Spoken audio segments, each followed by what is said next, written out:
சென்னைக்கு அருகிலுள்ள சிறுவாபுரி பாலசுப்பிரமணிய சுவாமி கோயில் பக்தர்களின் வாழ்வில் மாற்றத்தை ஏற்படுத்தும் ஒரு அற்புதமான தலமாகும். இக்கோயிலின் 5 முக்கிய சிறப்பம்சங்களை இப்போது பார்க்கலாம்.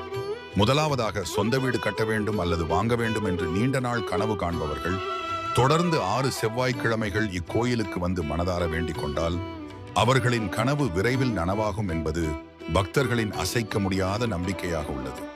இரண்டாவதாக, இக்கோயிலுக்கு ஒரு வரலாற்று பின்னணி உண்டு.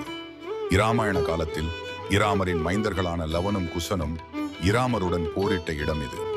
சிறுவர்கள் அம்பு எய்த இடம் என்பதால் இது சிறுவரம்பேடு என்று அழைக்கப்பட்டு காலப்போக்கில் சிறுவாபுரி என்று மருவியது. மூன்றாவதாக, இக்கோயிலின் கொடிமரத்திற்கு அருகில் அமைந்துள்ள மயில் சிலை மிகுந்த கலைநயத்துடன் காட்சி தருகிறது. இது பச்சை நிறத்திலான மரகத கல்லால் செதுக்கப்பட்டிருப்பது மிகவும் தனித்துவமானது. நான்காவதாக, முருகப்பெருமானின் தீவிர பக்தரான அருணகிரிநாதர் இக்கோயிலுக்கு பலமுறை வருகை தந்து முருகனை போற்றி திருப்புகழ் பாடியுள்ளார்.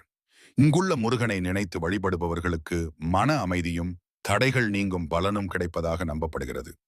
இறுதியாக, முருக பக்தை முருகம்மையாரின் வரலாறு இக்கோயிலின் பெருமையை உணர்த்துகிறது. தனது கணவரால் கை துண்டிக்கப்பட்ட நிலையிலும் முருகனையே நினைத்து வழிபட்ட அவருக்கு முருகப்பெருமான் காட்சி கொடுத்து மீண்டும் கையை அருளியது இத்தலத்தின் மகாத்மியத்தை பறைசாற்றுகிறது. செவ்வாய்க்கிழமைகளில் சென்று வழிபடுவது மிகவும் விசேஷமாக கருதப்படும் இந்த சிறுவாபுரி ஒவ்வொரு பக்தரின் வாழ்விலும் ஒரு நம்பிக்கையின் ஒளியாக திகழ்கிறது.